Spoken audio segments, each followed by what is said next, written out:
I'm Shannon Bryan, and I am excited to talk about this weekend, and here's why. Pillow fights, arm wrestling, and chocolate. I mean, it really doesn't get better than that. That's like the weekend trifecta.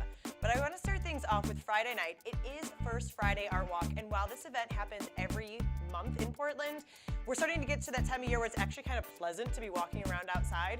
So between 5 and 8 p.m., of course, local studios and art galleries and museums are going to open their doors for you to come in and check out their wares.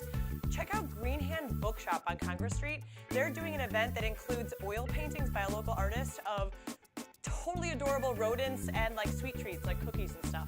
Definitely something you'll want to check out. And of course, the Portland Public Library is doing their Edible Book Festival. You can still actually submit to this event. All you have to do is make something edible that corresponds to the title of a book or poem. Even if you don't submit, check out the library between 5 and 8 p.m. and you can check out the submissions and then of course help eat them.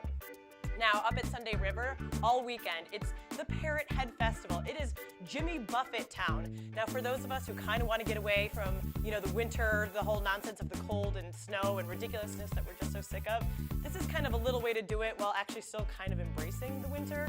It is spring skiing season, of course, at Sunday River, but they're also going to be doing a margarita mix-off and a Spam carving contest, along with, of course, the Jimmy Buffett music and pond skimming, where they try and sail across the pond on skis and kind of fall down a lot.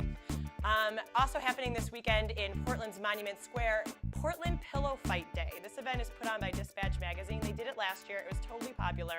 Lots of people turned out. It's free. You got to bring your own pillow. And this year, they're encouraging people to dress up like superheroes or supervillains, if you prefer. Whack each other around for about an hour. And of course, the best costume wins $100. Not too shabby. Now, if you're into chocolate, how does the Chocolate Lovers Fling sound to you? It's happening on Sunday at Holiday Inn by the Bay. It's $50, but here's what you get. You get to sit at a table while people bring chocolate to you. Not a little bit of chocolate, a lot of chocolate. Now, of course, the event benefits the Salt Response Services of Southern Maine, which is a great cause.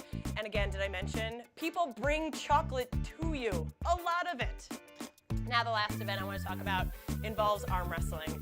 Superhero Lady Arm Wrestlers of Portland. They've been wrestling around for their good causes for about, a year or two now. And this event happening on Saturday at Gino's is exactly that. Wrestling for a good cause. These ladies, they turn up with awesome names, huge biceps, of course, personas, entourages, theme music, the whole nine. It's only $5 to get in. That $5 translates to slap bucks that you can put towards your favorite wrestler. It's an awesome show. Definitely something you want to see if you haven't already. Now remember, that's your weekend, so treat it right.